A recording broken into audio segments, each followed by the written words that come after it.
Welcome to the world where we fight to the finish, and at the heart of it is one recognizable image. Originators, titans of business, brand architects, respected. Boom.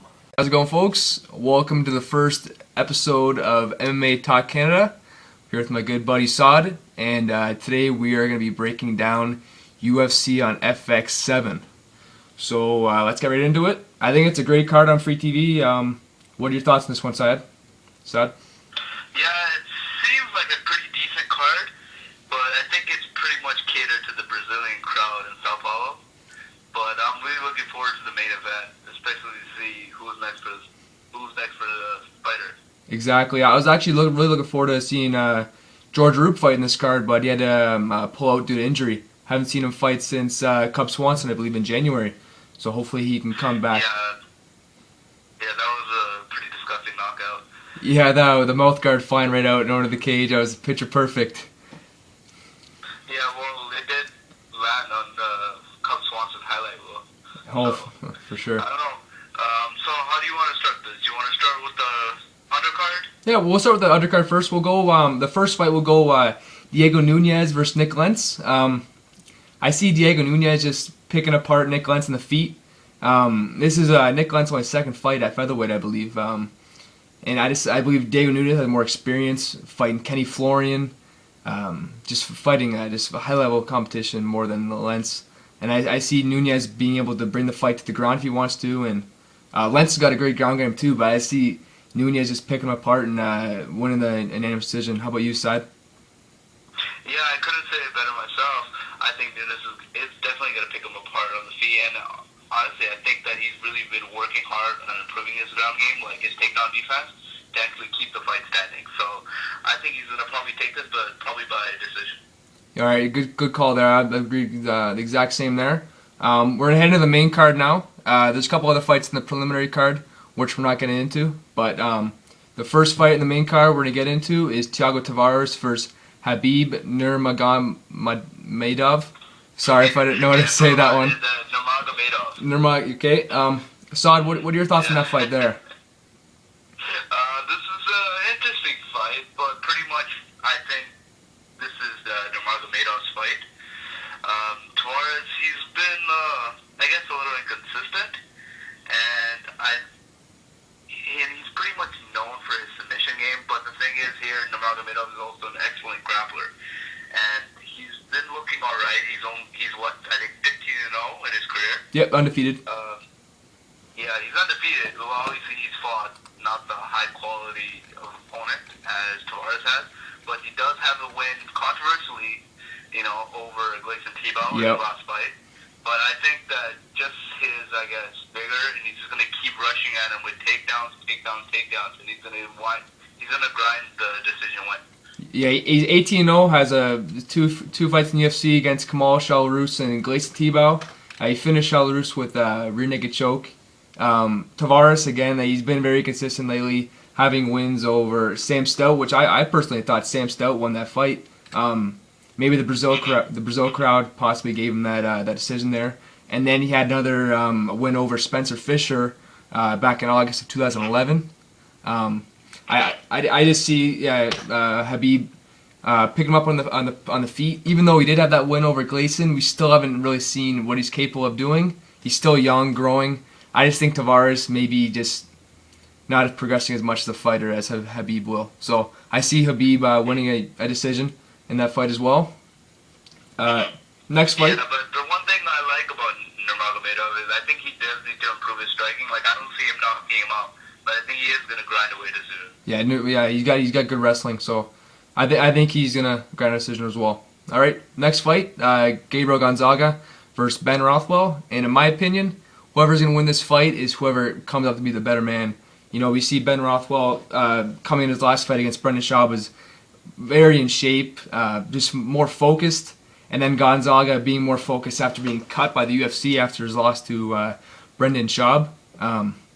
Whatever man shows up is going to win this fight, I think. What are your thoughts on that one, Saad?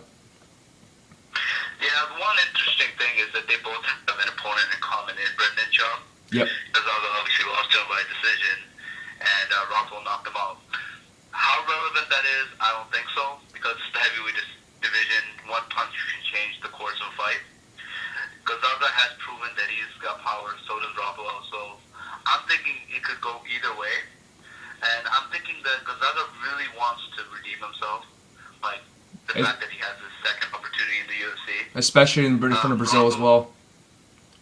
Yeah, and definitely. And Rothwell, he doesn't want to be known as a fighter that constantly alternates wins and losses. And that's pretty much what he's been known for lately. But, so I guess the main point of this fight is a fun fight. But for both competitors, it's to find out where they are actually in the heavyweight division, whether they're actually relevant or not.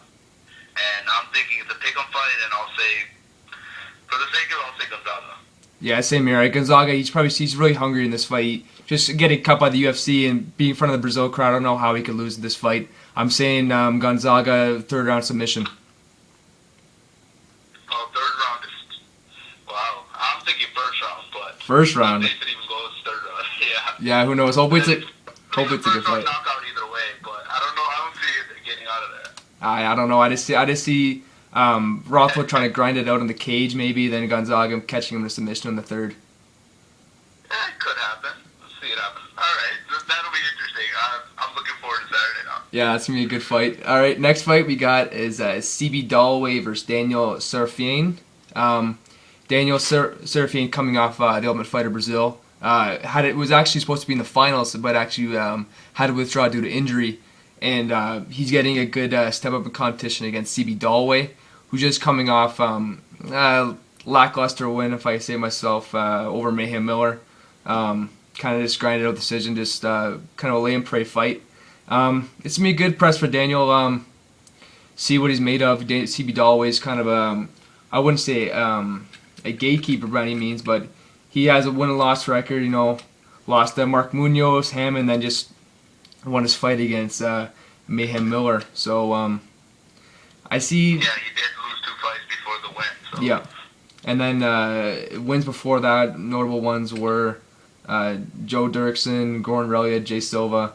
So it's kind of a top 30 fighter. No title contender here, but it should be a fun fight. What are your thoughts on this one, Saad? Well, I pretty much agree with everything that you said. But one thing I guess I'm going to point out is Dollaway is also susceptible.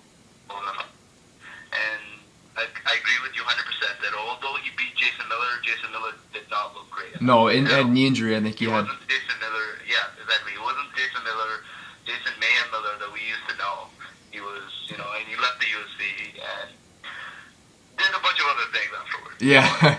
That to the side, right? But the interesting thing about this is that Surfin, coming off an injury, he's going to be dealing with, I guess, ring rust or octagon rust or whatever you want to call it. And at the same time, he's going to be dealing with octagon jitters because it will be his first fight in the UFC on such a big stage. Exactly. And thirdly, it's also a fight in his home country, so he's going to want to impress his fans. I'm thinking Surfin by KO. I really don't see what Dollaway can do here. Maybe try and grind him out, but if you've seen Ultimate Fighter Brazil, I think Surfin is going to pull this one out. Yeah, I believe he even had a flying knee knockout on the Ultimate Fighter Brazil show. I didn't see the fight, but I heard it was a pretty nasty knockout. So hopefully Daniel could do something like that and get the Brazilian crowd going for the main event, which is Vitor Belfort versus Michael Bisping. And now we're gonna have different point of views in this fight. I'm a huge Vitor Belfort. I'm not being biased here, but I'm a huge Vitor Belfort fan. Michael Bisping obviously just always been so consistent in the middleweight division, having wins over again Mayhem Miller, Brian Stan, Akiyama, Dan Miller, Dennis Kang, and losing to Wanderlei Silva, there's no shame in losing that. The guy's a legend. But I just see Vitor Belfort being the quicker fighter in this fight, having the faster hands and being able to knock out Bisping. I think the wrestling is probably what is the factor in this fight. Seeing who can keep it on the feet, because Bisping likes to stand up fight, and which I like about Bisping, he likes to always fights. So I'm seeing Belfort second round knockout. And how about you, Sad? Well, if the fight ends early, it's going to be by Belfort's hands. I'll give you that one right there. Yeah. But I don't think so. I think Bisping has learned ever Since Dan Henderson. which was heard around the world. Yeah. And I don't think he ever wants that again. And I think Bisping's gonna come motivated. He smells that title shot. He really wants it. He's been begging. It's in his for it. grasp. And now he really wants it. He grinded out a decision win over Brian Stan in Toronto. And the thing is, I think he beat Chelsonen too, even in the Fox card. I gave him that fight. Yeah, it was a very close fight. Exactly. So if he can beat the number 2 guy that was arguably there to give Andrew Silva the toughest test, I can see him probably doing the same thing to Belfort here, withstanding an early onslaught, maybe losing the first round, possibly losing the second round as well, but then grinding out the last 3 rounds, winding down Belfort. You got to keep in mind, Belfort's cutting down back downs from light heavyweight, where he jumped up to fight John Jones. Yeah. So this going up and down in weight might affect it. Yeah. Go ahead. Yeah, no, obviously he's a pro. He's been doing this for a long time. He's the old lion, as he likes to be called. Yeah, old lion. Yeah, but I think this one's going to take it by decision, 5 rounds. Bisping by decision, yeah. But Vitor Belfort been working a lot with Mike Dolce, and actually on Twitter the other day he posted a picture. He's 198. He's on weight. He's set to make weight very easily, I believe.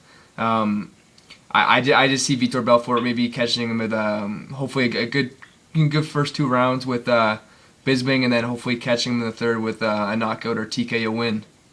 I just see it happening. That's the way I picture the fight happening. Alright, we'll agree to disagree, but it should be an exciting fight. But the one thing I wanted to ask you, do you think Belfort's going to earn a title shot? There's nobody else in the middleweight division. I don't think he's going to get one with a win over Bisping. No, not over regular Bisping. I see if maybe if he beats another guy like maybe Costa Philippou or Chris Weidman, however you want to say it.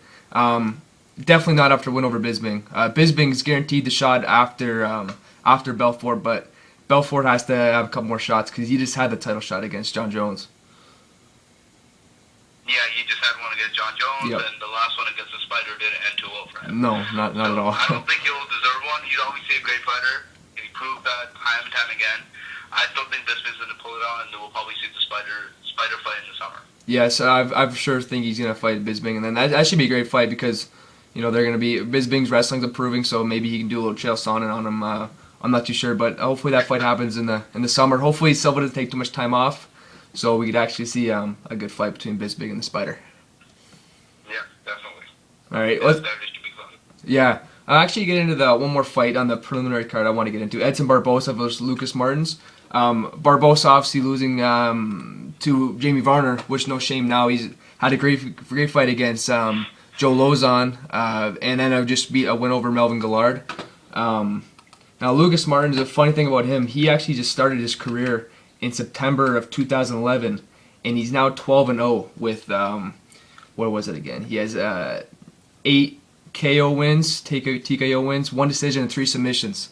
So the guy is hungry. Those all took place in Brazil, right? Yep, most of them took place in Brazil. Correct. Yeah, most of them did. Yeah.